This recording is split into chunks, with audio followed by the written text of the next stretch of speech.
What is up, guys and girls? Hurricane Liz here, and in this video we've got veggies in their underwear, and what we're going to learn from these veggies is how to create a unique and innovative approach to selling low content books on Amazon KDP. And the reason for this is I got a lot of requests from people that said, Liz, why is my book not selling? And truth be told, the number one reason that I found that books are not selling is because they're considered to be a shitstorm, which is my term for books that are way too general. And the reason for that is we see others having a tremendous amount of success selling very general books for KDP, and I'm talking about low content books, and so we decide to duplicate them. And just because we duplicate them doesn't mean that we're gonna have the same results, especially when we're competing with people that have deep pockets. So just understand, when you see a general book out there crushing it, the reason for that is they probably have deep pockets and they have an advertising budget, and the only way that you can compete with them is by creating very specific books that I'm going to show you where to generate ideas for. So whether or not you are a dummy at creating ideas like I am, I'm going to show you a simple way to seem like a wizard. So let's go ahead and jump straight into my screen share and show you how I come up with brilliant ideas for low content books on Kindle. Alright, so in this video, I'm going to go over why most people fail with no content books, and then look to go into low content books and then fail even further. And I'm going to simplify the process for trying to actually find big winners. I'm going to take away the guessing and make it so that there's no more guessing and you just pretty much can pick big winners on demand. And the way I'm going to do this is by simply relaying and looking at what's currently selling in the book market. And I see that most people don't do this. Instead of going very specifically into a niche and standing out, instead, they decide to do what the masses are doing, and that is to come out with a book that's way too general, and therefore it pretty much does what all the rest of the general books does, and that is fail. So let me go over my process for how I come up with unique brands as well as unique books that are able to crush it in the marketplace versus my competitors. And so pay close attention, because again, like I said, this is something that I do not only in FBA, but also in pretty much every category that I go into. And so I am in the Amazon bestsellers for children's book, and I'm going to start to just see what is selling and what is selling extremely well. And I will notice that right away the bad seed comes out, which is no surprise. However, I'm assuming it's just about a seed. So there's nothing really I can gather from that, but I do see this book here, How to Catch a Mermaid. And as I'm glancing around, I'm paying close attention to what themes are hot. Now, pay close attention. It's what themes are hot. So again, there's a cat that has a name instead of generally just a cat theme. It's a cat that's got a name. There's some elephants, and there is the human body. And then there's one about dads being amazing. So that right there is not a surprise. Dads being amazing. It is Father's Day. But right now, I saw in a previous video a book about a girl and a mom, and they were an African-American mom and daughter book, and it was in the top sellers. So this is, again, something that I rarely see people do. So that is definitely on my list of things to look at. Now, here is very specific, a book about kindergarten, and here I come. That is a topic that most people won't go into because they're so stuck on activity books for kids ages 4 to 8 because they know it gets such a tremendous amount of traffic. But yet this is very specifically related to kindergartners. So it would stand out to a mom who has a kid that's going to kindergarten. And then there's one about bugs and mac and cheese, which I'm not going to really pay attention to because there was one here that stuck out like a sore thumb last time. Like, obviously you don't want to get in trouble with SpongeBob, but here's a donkey. And there's a dog whose name is Spot, and I think he's like an old school dog. I think he was around when I was a kid, which was way back in the fucking prehistoric days, so it's a long time ago. And if I keep looking, here's How to Babysit a Grandpa. Again, along the lines of a Father's Day theme, and it's going to sell especially well with right now being Father's Day. It's a great gift for both parties involved. And again, a giraffe.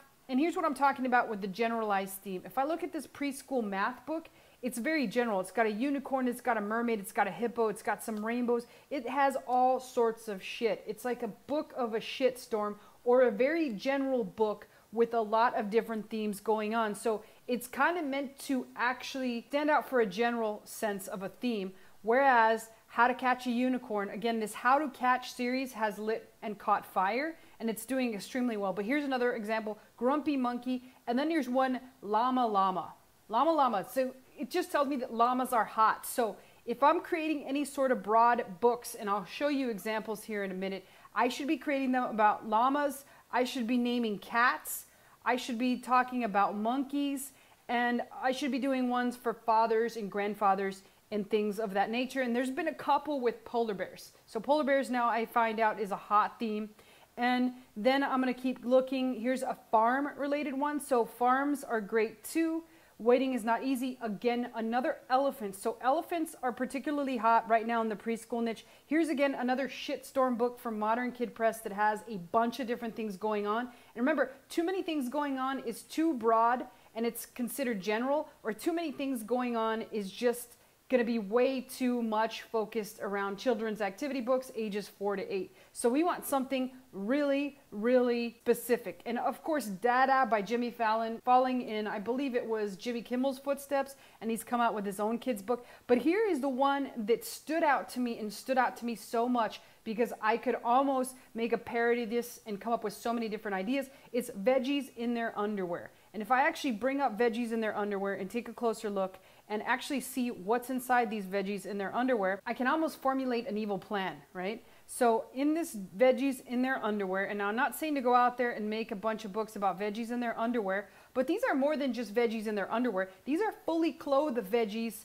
that it's not a seductive book about sexy book about veggies in their underwear. It's an actual book that kids can read, and they're more or less in their pajamas or they're in different things, but it's veggies in their underwear. Like you could do, and I wouldn't say fruits in their pajamas because now you might be getting into something where it's politically incorrect to say fruits in their pajamas.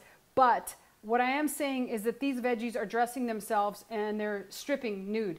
So this particular stalk of broccoli just stripped on down into his box. Like this is almost kid porn. So I wouldn't advise for going veggies in their underwear, but I would advise for this to give you several different ideas of what might actually work. And again, scrolling through here, I can also see there's Pete the cat again, and he's in here a third time. And there's another unicorn, but this one's a little different. And all in all, what it gave me are the following ideas, which I'm going to go ahead and share with you. But again, this is my idea for how you actually get out of the general mindset, you get out of the shitstorm mindset, and you jump into something more specific that is already a trend and proven to be a trend in other books, and you create your own book in the activity book, in the coloring book section. All right, so here was my ideas and what I saw that was doing really well. So these are the themes that I would focus around. The first and foremost is trucks.